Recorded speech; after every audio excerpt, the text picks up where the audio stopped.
Public নয়ের পর্দায় আপনাদের প্রত্যেককে স্বাগত জানাই। এই মুহূর্তে আপনাদের সঙ্গে রয়েছে আমি নবনীতা। চলে যাচ্ছি এই মুহূর্তের বিশেষ খবরের দিকে। প্রধানমন্ত্রী নরেন্দ্র মোদীর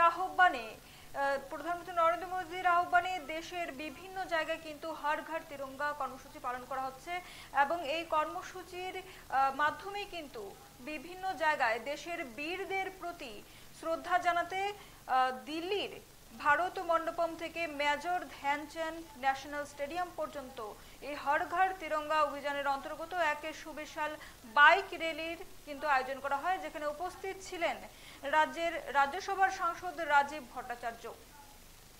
মূলত হর ঘর তিরঙ্গার তাৎপর্যকে তুলে ধরতে এবং দেশপ্রেমে জাগ্রত করতে কিন্তু এই বাইক র্যালির আহ্বান এবং দেশের শহীদদের প্রতি শ্রদ্ধা জানানোই ছিল এই র্যালির মূল উদ্দেশ্য।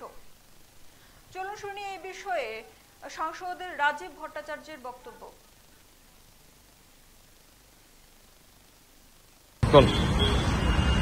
আজকে হর ঘর তিরঙ্গা কর্মসূচিকে বাস্তবায়নের লক্ষ্যে দিল্লিতে রাজধানীতে প্রগতি ময়দান থেকে একটি সুসজ্জিত বাইক র্যালি এখানে দিল্লির রাজপথে তার বাইক র্যালি যাত্রা করেছেন এবং এইটা আমাদের কাছে সবচেয়ে গর্বের বিষয়।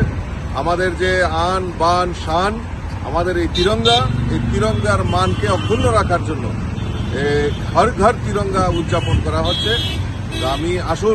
আমি সকলের কাছে বিনম্রভাবে অনুরোধ রাখছি, আসুন সবাই মিলে আমাদের এই আন বান শানকে রক্ষার্থে আমরা হর ঘর তিরঙ্গা উদযাপন করি।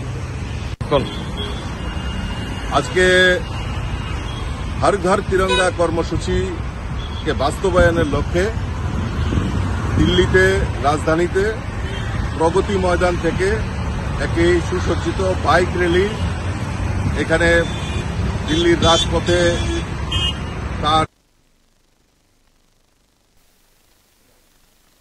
হর ঘর তিরঙ্গা কর্মসূচি পালন করতে কিন্তু মূলত এই বাইক র্যালির আয়োজন করা হয়। দিল্লির প্রগতি ময়দানে কিন্তু সেই বাইক র্যালিটি করা হয় এবং বিভিন্ন পথ পরিক্রমা করে কিন্তু এই বাইক র্যালিটি করা হয় এবং জানা যায় যে দেশের বীরদের প্রতি শ্রদ্ধা জানাতে এই র্যালির আয়োজন। প্রধানমন্ত্রী নরেন্দ্র মোদীর আহ্বানে সেই দেশের বীরদের প্রতি শ্রদ্ধা জানাতে এবং সেই হর ঘর তিরঙ্গা কর্মসূচির পালন করার উদ্দেশ্যে কিন্তু দেশের তিরঙ্গার সম্মান এবং বীরদের প্রতি শ্রদ্ধা জানাতে কিন্তু এই বাইক র্যালির আয়োজন করা হয় প্রগতি ময়দানে।